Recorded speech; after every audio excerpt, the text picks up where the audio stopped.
What's going on, y'all? It's your man Post Midnight, and welcome back to another installment of The Struggle is Meal. Tonight we're going to do something that takes a little bit more work, but all in all, the rewards are remarkable. So we're going to do chicken soup two ways because it's cold out there, y'all. I don't know if y'all know, but ice is all around us. I repeat, ice is all around us. And since we've got to stay warm and cozy in this frigid ass winter, there's nothing better than chicken noodle soup.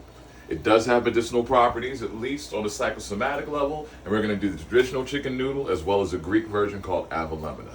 So to get us started, we're going to poach our chicken, which in this case, I've already got chicken broth, nice and hot. We're going to fluff that, well, add some flavor to it by adding some garlic. So I love the garlic confit. We're going to add some white wine to our chicken stock that is already boiling hot. Get in there, wine. Get in there. Because, we can't have cake, but we can have wine, apparently, right? I'm going to blend it up real quick. Blending all this together.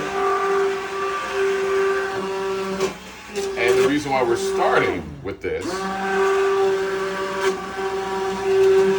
is because our poaching liquid of chicken broth and garlic and wine, and we're going to toss in a quick and easy mirepoix. And mirepoix is the blending of onions, carrots, and celery to make the base for most soups and such. We got onion. Would have done white onion, but we had red onion at the house, so red onion it is.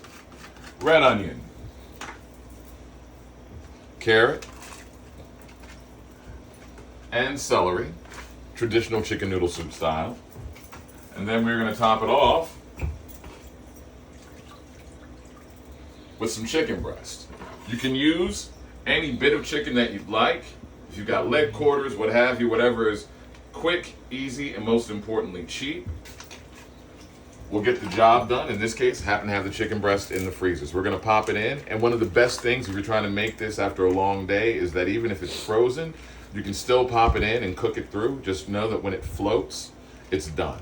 But also, as the chicken poaches or cooks in the liquid, particularly if you got bone-in chicken, it will add additional flavor to your recipe, right? So while the chicken, clearly, still very, very frozen, well, not very frozen, but frozen enough, we're also going to put our egg noodles in to cook separately. Because I got water here for them egg noodles. And we will come back to this in just a moment. All right, so now we got our egg noodles ready to go. We're going to go ahead and drain these bad boys real quick. And if you take a look right over here in our pot, you'll see that our chicken is poaching nicely. Now, the reason why we started things in this way is because once we drain off our noodles and pull out a little bit of the chicken, we're going to take the rest of that chicken and that broth that it's been cooking in. And that is the base for our chicken noodle soup once we add a little bit more veg and some herbs. In this case, the only thing you might need from the grocery store for the chicken noodle soup, I love a little tarragon. It adds a beautiful richness of flavor. It's got a slight anise note, and we're also going to add some of the celery greens to give that little, that kind of parsley, that little color that reminds you there is something fresh in your soup. For the avlamina, which is the Greek version chicken noodle made with rice or risotto. The only other thing you might need from the grocery store that's a little special is dill. But otherwise, we're talking carrots, onions, celery, chicken, real basic shit, all super cheap. So in the meantime, as we're making our avlamina, you're also going to learn how to make risotto. Because it's all about multitasking in this life and this world. So, same pan that we had our noodles in, a little bit of oil, and what we're going to do is we're going to take our mirepoix, again, in this case, optimized for what we're going to do. And the mirepoix isn't necessary for the avlamina, but it's going to add a nice flavor as it caramelizes. We're going to let that get up to heat. And we're going to kind of sweat this down before we add our arborio rice. We've got our chicken breast floating and cooked through. And for those of you trying to keep track at home in real time, it's literally been like maybe 7 minutes since I put it in. And since we started filming this. So it really doesn't take long for at least the chicken breast, but again, when it floats, it's done. By the way, fun fact, when you are out, for example, protesting in this fine winter because you are tired of the weather shift and the presence of all of this unpleasant snow and godforsaken ice, not only is soup a handy dandy way to stay, nutritionally fed and warm, it's also one of the few foods you can readily weaponize. The more you know.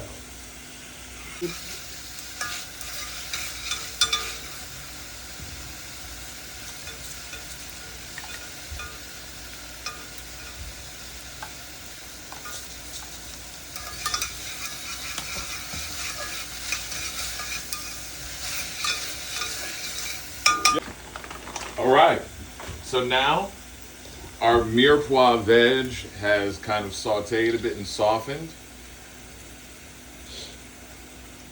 In our pot right here, we're gonna add a little bit more oil, and the reason why, while we don't want to saturate our veg, the trick to getting the maximum out of our arborio rice is going to be letting it toast in oil before we add our liquid, right? So we're gonna add this in right here. We want to make sure it gets to be nice and coated. We're going to stir that around. And as soon as we see that these grains have started to get a little toasty, we're going to incorporate some of the broth we've got right here from our chicken noodle soup, which is why we haven't added any of our other herbs or ingredients to it yet. All right. So we've let the arborio rice get a little toasty in the pot. So now the trick for making risotto or our soup right now to get the arborio rice where we want it is we're going to just cover it with broth.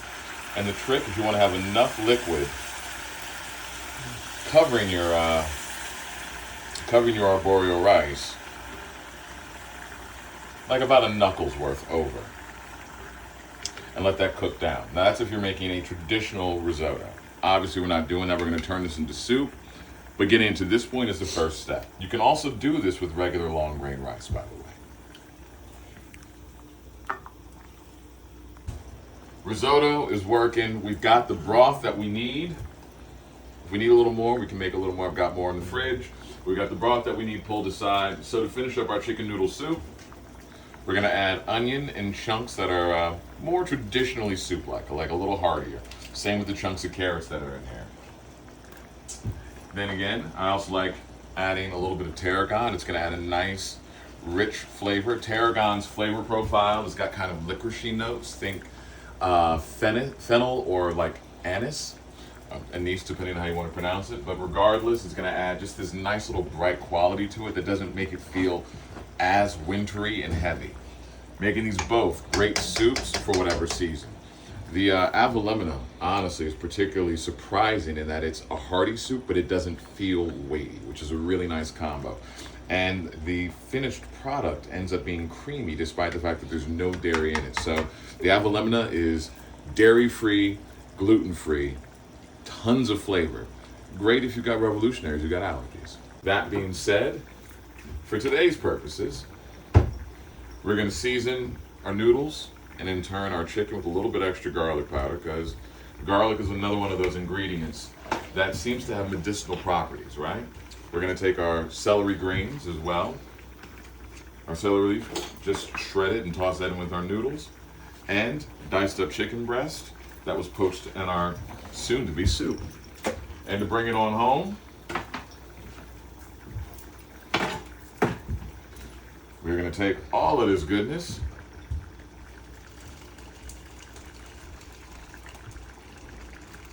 dump it right all on in there.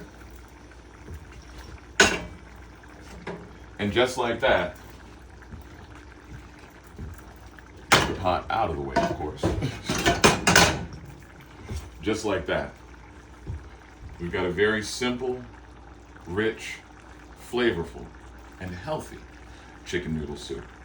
So, revolutionaries and rebel leftist scum, radical left scum, we are halfway there. I hope you're hungry already, because this soup ain't gonna last long.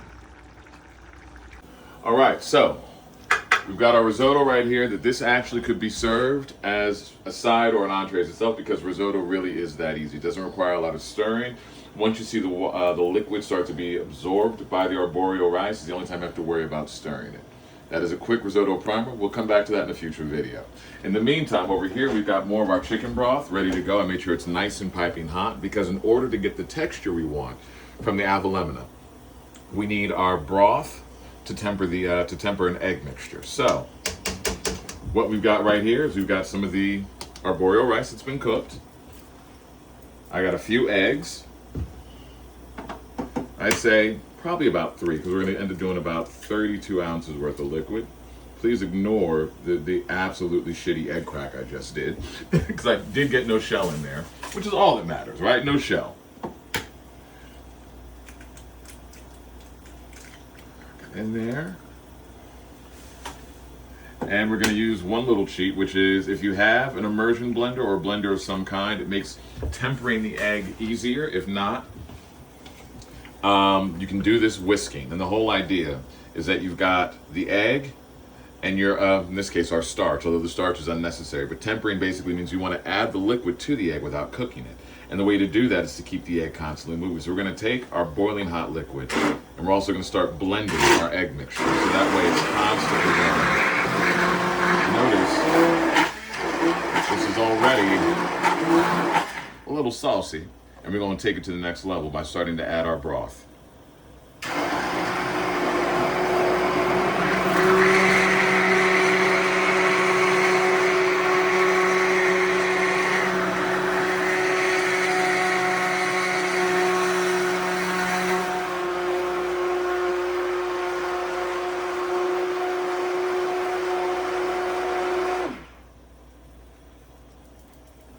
We're going to finish it up to bring home that flavor with a little bit of lemon juice,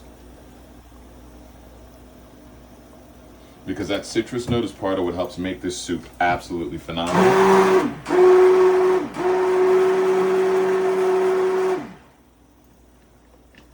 And then to finish all of this goodness off, all we're going to do is quite literally dump the remaining components right in to our boiling hot broth mixture. So we've got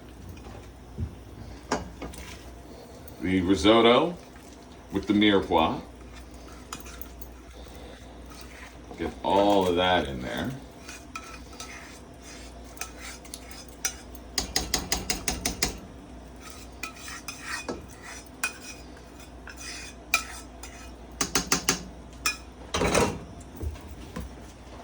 Our chicken.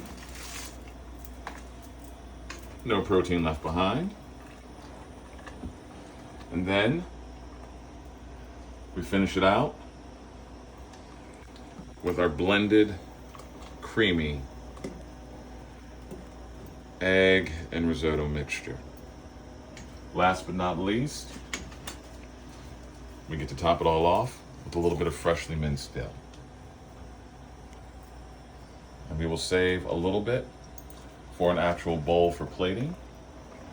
But, I wish y'all could smell through the camera. If you could smell through the screen. It is fresh, it is creamy, it is flavorful, and it is absolutely fucking delicious. Right here we have a bowl of our avellana, which as you notice looks very much like just a classic creamy chicken soup, right? And so it's a creamy chicken and rice, but no actual cream is in play. It's all done using the eggs as a form of dairy, and then we garnish it. A little bit of fresh dill on top. Boom. So you've got chicken soup 2 ways, 30 minutes in the kitchen, and enough food to last a week. Just that easy, because the struggle is meal.